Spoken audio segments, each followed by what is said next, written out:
Well, good morning, everyone. This is Maria Sarafoglu, journalist from Montana Television, and I would like to welcome you all at the Athens Riviera Summit. Today, we're going to discuss about a very important topic worldwide, energy, securing energy sustainability, which is really important and number one topic around the world nowadays. So I would like to welcome our distinguished speakers. Mr. Theodoros Kyllakakis, Minister of Environment and Energy of the Hellenic Republic. And His Excellency Abdullah Balala, Assistant Minister of Foreign Affairs for Energy and Sustainability of the United Arab Emirates. Welcome. Welcome.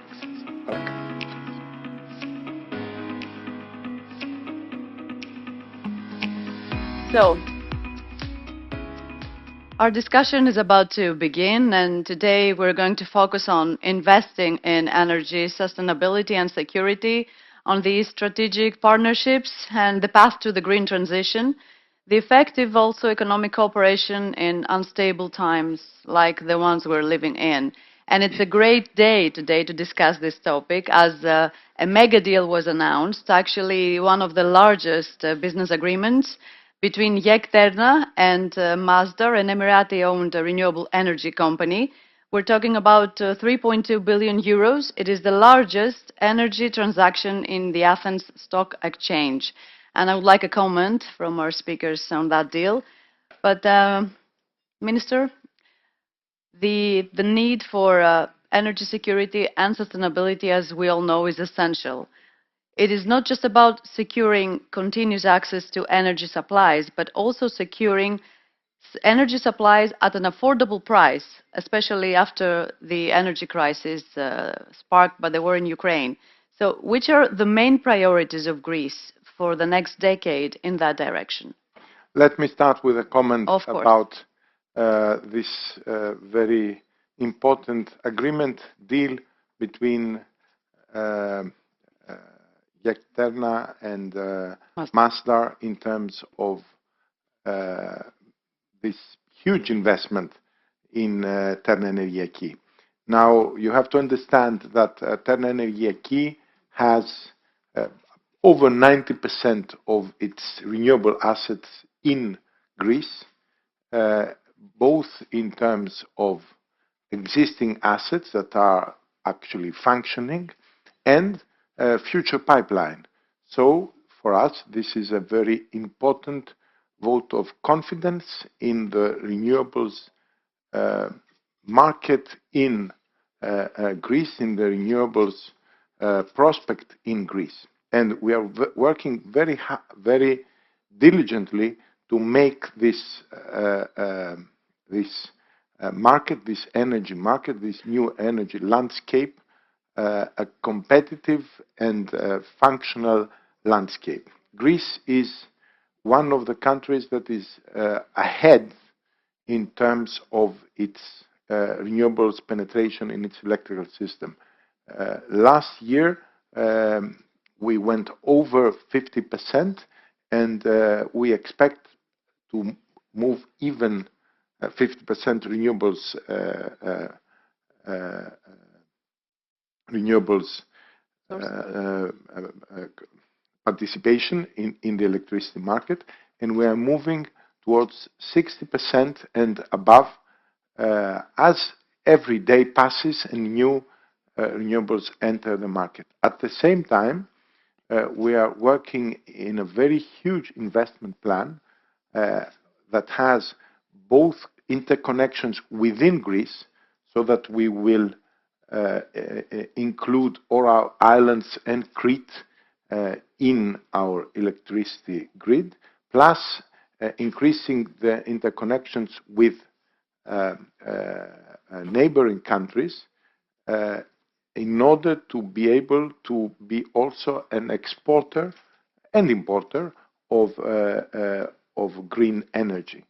And we are also working on the changing of the system in terms of storage, so that the renewables will be able to enter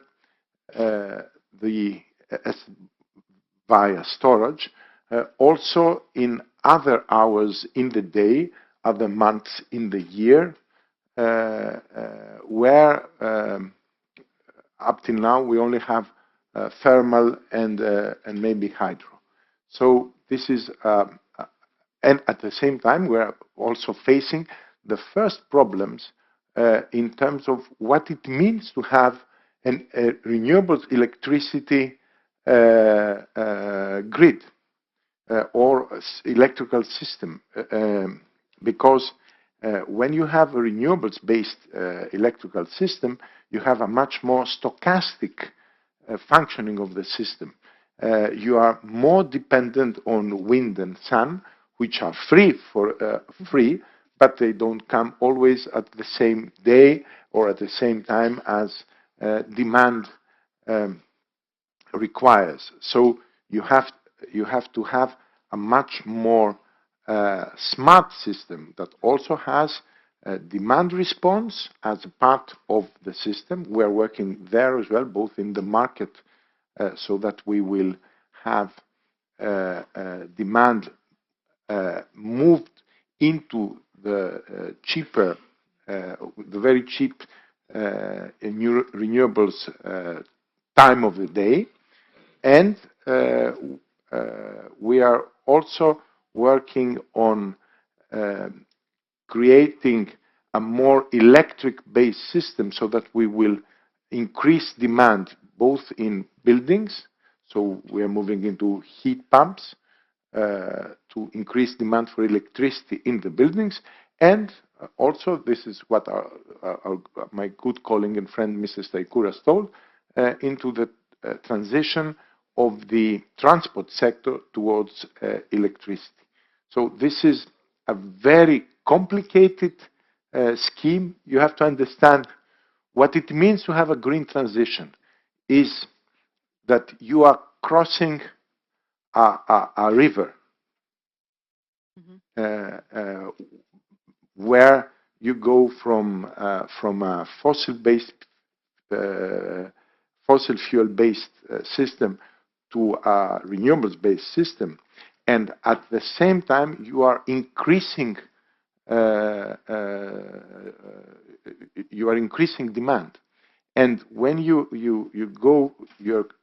It's crossing difficult to find the balance. This river, you also have to change boats from the boat of the fossil fuels to the boat of renewables and electricity. So, and you can't stop the system working. The system must keep You must have functioning. both systems running. So how do you find the balance between the two in this transition? The answer is you have to be very diligent to manage demand and supply. So, because there's always a danger of overinvestment, there is a danger of people seeing a lot of money at one moment, then seeing, we're not going to make money, come in, come out of the market.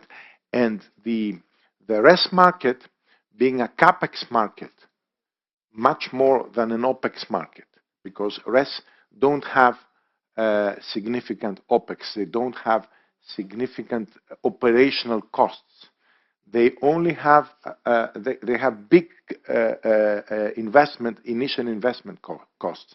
This makes it a much more volatile market. As in economics, everybody, economists here know that the investment cycle is much more violent than any economic cycle. It's like that. So the energy sector is going to be more volatile. So what we have to do as a state, and in Europe and in the world as well, is try to reduce the volatility of this cycle. And this means good long-term investors. And returning to Masdar, this is the importance of having Masdar in our as a big energy investor here, because we need long-term investors that are going to stay both in the ups and in the downs of this volatile market, which is going to be a huge and important market for our future. Well, definitely, clean energy transition brings major change, like you said. So you gave us an idea of how this is going to happen. Your Excellency, could you share with us the United Arab Emirates plan to enhance its energy security amid global instability? And what is the role of energy strategic partnerships in that direction? Thank you very much. First of all, I want to express my appreciation for the invitation of being here and being honored to share a stage with His Excellency the Minister and yourself. And I mean, what a good day. I started the day by Masdar seizing the deal with Terna Energy. I think that's a great news for both of our nations, the United Arab Emirates and Greece. And I think by now the UAE have demonstrated how important is this relationship between the UAE and Greece. And we are looking forward to grow it more and better than ever before. Uh, to your question, I think today the UAE is considered a major and a significant player when it's come to energy, especially in the renewables.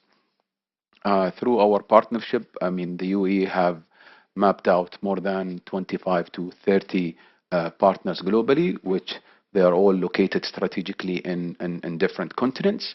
And this partnership is actually a form of an energy security. The UAE is yes, it's a major oil producer, which plays a significant role as well on energy transition. So the partnerships is not only focusing on renewables, but looks also as well into the oil and gas sector. I'm not sure the mic's working. No, Okay. no, We you're can hear you now. Great. So I'm a firm believer that in order to have a good plan for an energy security, you need to look at your domestic state first. And the UAE have came so far on diversifying their energy mix. Today we talk about 4 nuclear reactors in the UAE in Abu Dhabi. We talk about a pioneering company such as Masdar, which has a footprint in more than 48 countries around the world, exists in 6 continents, and pushing the envelope forward towards different modes of renewable energy, be it the solar, be it the wind, be it the waste to energy. And as I said earlier, we exist in different areas around the globe.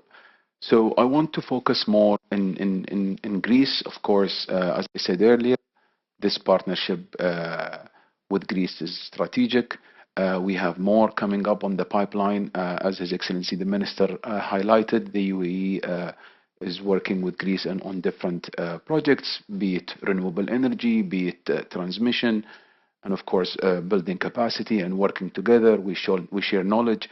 And recently, one of the main areas that we've been focusing on is how we can focus on digitizing and look into the technology and the significant role it plays when it's come to energy and energy transition. And that's something we're working on with our colleagues and friends here in Greece. So the key word to your question, I believe, is partnerships.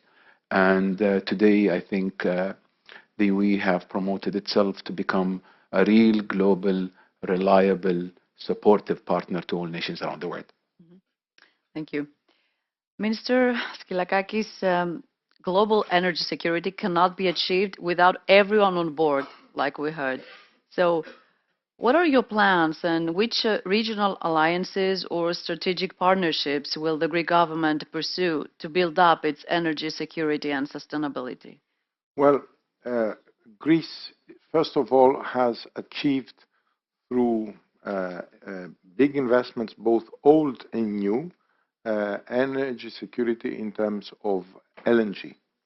So in LNG, we, though we have pipelines that cross our country, so we are also important in pipelines, but we also have the ability to import more LNG than we can consume. So we are a strategic player in helping the region in terms of its energy security. In terms of energy security from the electricity point of view, the fact that we are increasing our RES the participation of renewables. I told you about the vote of confidence in our RES market by today's big deal. Are increasing the participation and being one of the first globally in terms of RES participation in our mixture. We are also enhancing our own energy security, but also the energy security of our neighbors because of the interconnections. And the big next phase for energy security is taking advantage of the huge wind potential in our seas in the Aegean, because we have huge offshore wind potential, which now we're going to accelerate the development of. And this offshore wind potential entering the electricity market is very important for one reason that is technical but interesting. Our wind potential, offshore wind potential, has a capacity factor close to 50%. Some places 45%, some places more than 50%. This means this is unique. This is unique. It is unique. And this means that this offshore wind potential can play the part that the old baseline factories, thermal big baseline factories played. So it can enter the market in prices where other wind can never go. Because of this extra capacity factor of about 15% above the onshore wind. So this makes it a strategic vehicle in the region in terms of energy security. And it can, if we manage to get a link to Central Europe up to Germany, it can also be not just regional, not just enhancing regional energy security, but to enhance European energy security. So it fortifies our argument for Greece to become an energy hub for Europe. Yes, and I would say a competitive energy hub. Because what is important in the future is, because, as Mr. Staikouras said before, because we're going to face both mitigation costs, which are huge, and adaptation costs, which are going to be also huge, we need to increase the competitiveness and the efficiency of our energy transition. And that's why I believe that it's important to talk about this offshore wind potential, because it's going to be extremely competitive in the European scale. Your Excellency, relations between Greece and the United Arab Emirates have been upgraded since the Prime Minister's Kyriakos Mitsotakis visit to your country. And the two countries agreed to collaborate on many fields of common interest. So could you share with us your views on the dynamic of this collaboration and its prospects? And of course, taking into account always what Minister Skylakakis said, that the Greek government aims to become a competitive energy hub for Europe. I want to start by saying that Greece a true friend and partner to the UAE. I believe with the visit of His Excellency, the Prime Minister of Greece to the UAE, who honored us in COP28 last December, we've announced projects as well between the two countries. Greece has all the potential for a successful energy hub in Europe. His Excellency, the Minister, have highlighted that the wind required to come up with a maximum amount of energy in the islands are actually unique. It is very unique. We've been investing on this sector for more than 15, 16 years, and we know and we understand actually the uniqueness of Greece and the wind potential wind projects that can be deployed in there. Another important factor I want to highlight is the strategic location of Greece. Greece has a very good location geographically where it can be playing the role of hub through cross-border and interconnected power supplies. And of course, that's an area that we look forward to work on with our partners here in Greece. And the potential is enormous. There is a lot we can work on, and I see this is going to a different level, not only when it's coming to potential investments in the energy sector, but I think there is a lot when it's come to regulations. There is a lot when it's coming to managing the extra power supply. We understand that Greece has an extra power supply which promoted uniquely in a way that can be transfer the extra power to the neighboring countries. And of course, last but not least, I want to shed the light on the potential and the capabilities that's available in Greece. We believe on the talent available in Greece, and I think that's something the UAE and other countries can tap into. Well, I want to thank you both for this fruitful discussion and wish you the best and welcome you to our country again. Thank you. Thank you so much. Your timing was impeccable.